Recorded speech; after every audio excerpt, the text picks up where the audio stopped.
والمنبغي على كل مصلي أن يعلم أنه إذا دخل المسجد وترك جواله مفتوحا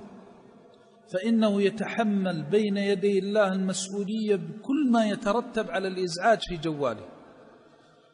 إذا كان يعلم أن جواله مفتوحا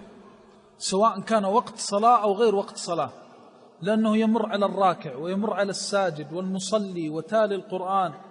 ويمر على الخاشع في ذكره لله فيزعجه بهذه الأصوات، فوالله الذي لا إله غيره ولا رب سواه ليسألن بين يدي الله عن هذا الإزعاج في بيوت الله. فهذا المسجد ليس ملكا لي ولا ملكا لك، وإنما هو بيت الله الذي فيه ملائكة الله، الذي لا ينبغي للمسلم أن يتسبب في أذيتهم بهذه الأصوات. وأعظم من هذا إذا كان بأصوات فيها موسيقى وغناء،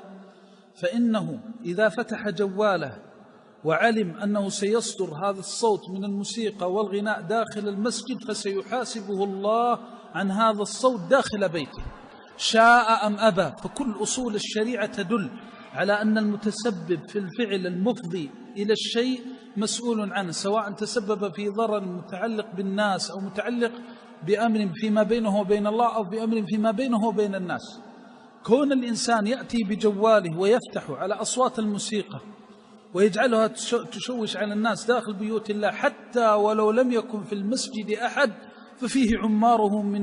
من صالح الجن وفيه عماره من الملائكة، فسيسأل بين يدي الله عن هذا الإزعاج. واتفق العلماء رحمهم الله على أن الأذية في المساجد أعظم إثما من الأذية خارج المسجد، فلا يجوز لأحد أن يتساهل في هذا، وينبغي على الأئمة أن